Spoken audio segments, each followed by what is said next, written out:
In the U.S. military, a team that is a really secretive military team that is just, it's really classified. The members are like ghosts in the military.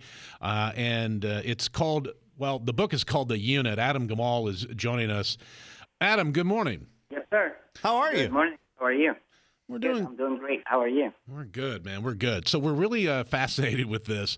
So first off, Adam, it's not his real name; it's a pseudonym to protect him and his family and whatnot. But he has his awards include the Bronze Star Medal, the Purple Heart, and Legion of Merit. God knows what he's doing, but was involved in this unit that's so secret that like no one knows anything about it. And so now you've got this book out called The Unit. And so what were you guys doing? So if I tell you, I have to kill you? Yeah. I'm joking. Yeah. So the unit, actually, it's not Delta. So a lot of people think the unit is Delta, but there are other units called the unit because their names, the names of the entity itself is classified. So this organization I was in, the actual name is classified. So we called it the unit. But our main mission was finding bad guys, fixing bad guys, preparing the battlefield for other Joint Special Operation Command units to execute targets.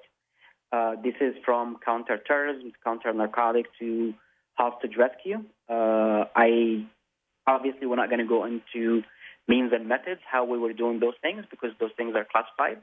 DOD were gracious enough to have an open discussion with me for over a year, going back and forth to come up with the book, to approve what they can approve and take away what they needed to take away. So we were able to tell some of the story or some of the stories while balancing between telling a story and maintaining the safety and security of missions, safety of current and former unit members, and protecting national security interests. How much of the book, whenever you submitted your first draft, how much of the book came back and they're like, yeah, you got to cut this, et cetera? So the first, it took them actually about 11 months to give me back the manuscript with the redaction. And I got it in an evening the redaction were ugly. I was depressed. And I was like, how in the hell can I make this a book? You're right. So we had a lawyer, Mark Zaid is one of the biggest lawyers in the industry for that. And Mark was like, we'll just take him to court and sue them. And I said, no, I don't want to sue them. I don't. Obviously, I am extremely protective of what the unit does. I wanted to keep them doing what they're doing because it's great for America. They protect in America. So I asked to sit with them. We sat for about 4 hours. I went to the Pentagon. We sat in one small secured room. There was a lawyer from them, gave me my copy and the redacted copy, and then we went over page by page. We had to submit the pictures for approvals. So there was a good amount taken out of the book. So again, to balance between national security interests and tell a story, we were walking a very fine line. But again, I wanted to thank DOD security personnel for being extremely professional about the whole process. Honestly, I give them credit, and I understood exactly why they were doing what they were doing. And I have no regret that I wrote the book the way how it's written. Yeah, obviously you understand the security and whatnot because you were there. You were the tip of the spear. And and it's a very interesting thing too because you're native Egyptian, but yet you fought in the United States Army in the most exclusive unit out there. Honestly, that tells you how great America is. And I mean it. And I tell people that. I said, if I stayed in Egypt, and if Egypt has a unit like this, which most likely doesn't, but if it does have a unit like this, I would have never made it, even as a native Egyptian, because what family you came from, what was your last name, what's this, what's that. So you have to have all of these checks, the blocks, where America it gives you a fair shot. Did I face discrimination in the military? I'll be lying if I said no. But it's not what defines the military. It's not what defines the U.S. So having a fair process, it means that you make it to where you make it based on merit. If you work your butt off, you work really hard, you do all the right things, you'll make it. And that's part of the reason I wrote the book is like I wanted to inspire people, especially people from the immigrant community or people who are at any disadvantage. When I joined the Army, I am still a 5'1" guy. I didn't get any taller. But I was 112 pounds when I joined the military. When I joined the unit, I was 128 pounds. Wow. So when I went to free fall school to jump out of airplanes, they give me a weight belt that I have to wear to Wow. be heavier so I can land with everybody else. Oh, wow.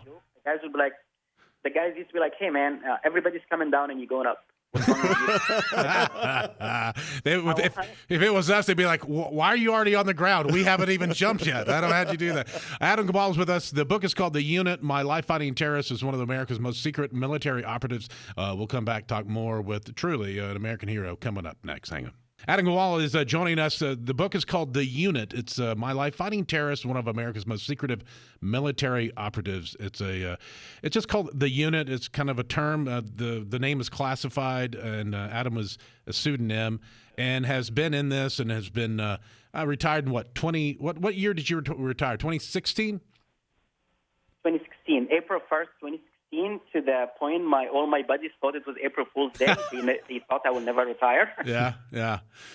So now what do you want to do? So you got the book out. Is there any talk of doing a movie? I don't know how far you want to take this. I would love to make a movie, and since you have a lot of, since I think you guys air on AFN as well, we do. I wanted to send a message to the troops out there. Keep doing what you're doing. The military is a great job. Honestly, it was great for me. And it was great for me after I left the military. I have been extremely successful after I left the military, and all of that based on what I've learned in the military. But making a movie, I would love to. If somebody comes and tell us, hey, we want to make a movie, I'll be jumping all over that. Again, maybe you see me in the background. If you didn't know me, you'd be like, here's another Arab-looking guy. Yeah. But my wife told me she has to be in the movie, so all right. she might be in. No, I'm just who do you want to? Who would you want to play you as in the movie? I would love. It's very unfortunate. I don't look like Brad Pitt. But he would have been like a good guy. Like people would think like I'm a tall, blonde, good-looking guy. But yeah. No, I don't care. I'm assuming any great actor with features that look like mine. I don't think he's going to be my height. I'm very rare height, but hopefully we can find a good one. Well, I just spent $17 to get the audiobook just now. I'm so excited. Yeah, it's right up our alley, man. I'm going to read this with my ears starting tonight. I'm so pumped. It's called The Unit. My Life Fighting Terrorist is one of America's most secret military operatives, The Unit. Again, the book's called The Unit. Adam Gamal. Adam, thanks for your service for our country. It is truly an honor, and thank you for your service. And I hope this helps with recruitment. I do too, we're not hitting our numbers right now, and I think this is a good opportunity for us to say this. If you are coming out of high school, or maybe you've been out of high school a couple of years, and you just feel like your life has no direction, no plan, no whatever, Adam is the guy. Here he is. He's a guy who came over from Egypt and worked his way up through our military. He's 5'1", 112 pounds. Yeah. And became one of the most elite units in our military. If he can do it, I might be able to. Maybe. I don't know. And guys, honestly, that's one of the reasons I was hoping the book will get. Like, we're not meeting our recruiting numbers. Hopefully the book will help. And I did have people reaching out to me on Twitter, X now. We are at the unit _Gamal. And I did have people reaching out to me who were not thinking about joining the military. After reading the book, they wanted to join the military, so hopefully that will help. And I do appreciate people telling me thank you for my service, and I answer them thank you for allowing me to serve. Well, good stuff. Adam, all the best, and thank you for doing this. Looking forward to seeing you. Maybe a movie. Maybe it's going to be Brad Pitt. You don't know. You never know. That's right. He's too ugly. Thanks, Brad Pitt's too ugly. That's right. This guy, this loser. Adam, thanks. We appreciate you, man. Thank you. Have a great day. You too. Bye-bye. Bye. Well, because over the years, teenage kids have told you to like and subscribe, we don't have to say that anymore. You know what to do.